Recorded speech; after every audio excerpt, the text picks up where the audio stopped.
You know, sitting in our gallery today are a lot of people that represent crisis pregnancy centers. And those are some of my favorite people in the whole world, because there are about 4,000 of those centers in the United States. There are a number of them in Canada.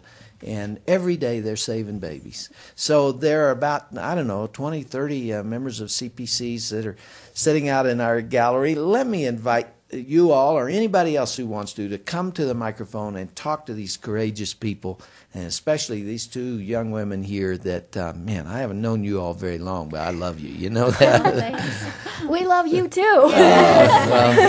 We stand for the same things, and we're going to win this battle. Yes, we're going to win it. It's going to take a while. It took a long time to get rid of slavery, but looking back on it, the Dred Scott decision and the other things that were done to suppress African American people, it breaks my heart looking back on the evil of that. Now we all recognize it, but in those days you had Christians.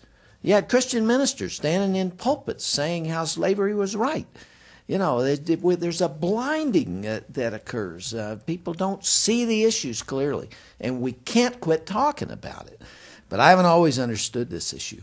And I was at the University of Southern California School of Medicine. I was surrounded by people who were in favor of abortion. I was a young man. I just finished my own graduate work. And I was influenced by that. And I didn't clearly understand the issues myself. This was in the late 60s. And I would talk to my father about it. And when I would talk about how these children are born in the inner city and nobody cares for them, and they're just a problem, and maybe it would be better if they were not brought into the world, my dad would cry.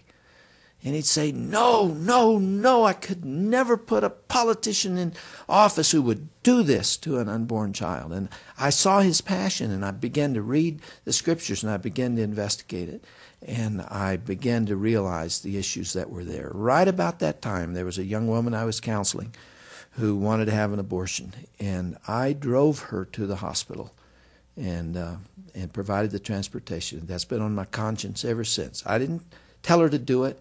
I tried to talk her out of it, but I made it possible for her to do it. That was the last time that I ever facilitated that kind of tragedy. But my passion goes back to those days, to what my father said and to what the Lord was speaking to me about in those early days. And I will fight this evil until the day I die. And can I just say something in behalf of Crisis Pregnancy Centers? Please It's do. because we travel all the time, and people look at us like, well, you're out there speaking and you're on a radio broadcast. I have to say that the grassroots efforts are done by the Crisis Pregnancy Centers, the people that picket and rescue. I just can't say enough for them, because they are just out there doing everything and working so hard, and that means a lot to us. And whenever we speak at a Crisis Pregnancy Center banquet, and they bring one of those children up that were a result of a client or rescued from an abortion clinic door, turned around at the door, I'm just so motivated and encouraged, and that's what keeps Gianna and I on the road, besides God's grace. I appreciate that, and I just can't believe the way the Lord is using you and the way you've given yourself to that cause and to that purpose. And I trust He'll go with you and keep you courageous and strong. You will get attacked. You'll be attacked by Satan. You'll be attacked by people who are confused, people who don't understand. But you've been willing to take the blows on behalf of the rest of us, and I appreciate it. God's blessings to you, and I know He'll go with you. Thanks.